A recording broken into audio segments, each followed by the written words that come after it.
Alors, bienvenue dans ce premier tutoriel qui va consister à vous expliquer comment on fait un rivet à froid ou comment on fixe un rivet sur un bagage. Vous avez besoin pour ça d'un marteau, alors de préférence de maltier, d'un second marteau qui vous servira à faire le contrepoids de l'autre côté de la tête du clou, on verra ça tout à l'heure. Vous avez besoin d'un ancien emporte-pièce. Ici, j'ai pris un emporte-pièce usé que j'ai coupé de façon à l'adapter le plus facilement. Vous avez besoin ensuite d'une pince.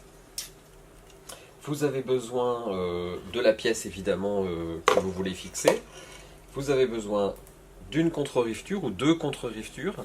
Ce sont des petites rondelles qui ont un diamètre inférieur à la queue du clou, puisqu'on va le rentrer de force. Et donc, je vais vous montrer comment ça fonctionne. Le principe étant de pouvoir fixer des pièces de malle. Donc ici, on va prendre un premier exemple. On va imaginer qu'on veut fixer, par exemple, un passant pour fixer des poignées. Imaginons. Et je vais vous montrer ça sur un clou. Donc la première chose à faire, c'est tout simplement de fixer son clou. Je vais enlever la poignée, c'était juste pour l'exemple. Et on va imaginer qu'ici, on va fixer son clou. Donc planter un clou, évidemment, c'est pas bien compliqué. Je vous rappelle qu'on est toujours sur du peuplier, puisqu'en fait les bagages étaient faits principalement en peuplier, chez Vuitton, chez Goyard, chez Moina. La plupart des maltiers fabriquaient du peuplier. Et ici, on est sur évidemment un exemple qui n'a rien à voir avec une malle complètement. On voit ici le clou, et je vais le mettre de côté, de façon à ce qu'on puisse voir en fait le principe des deux. Donc ici, on a notre pointe de clou qui dépasse. On va mettre une contre-rifture et il va falloir ici mettre un marteau de l'autre côté. Donc je vais prendre un marteau de l'autre côté, ça tient la tête du clou. On va prendre sa rondelle, positionner sur le clou. Et en force, on va tout simplement contre-rifter.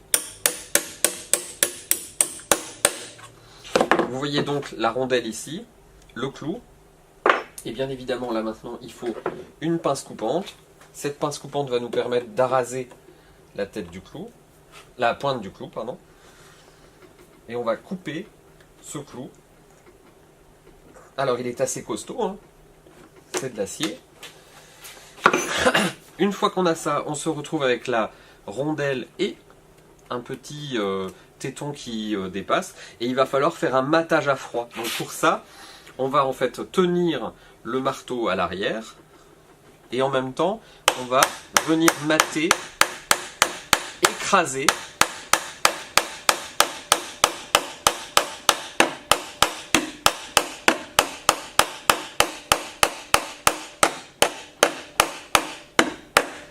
Je remercie mon assistante, c'est bon.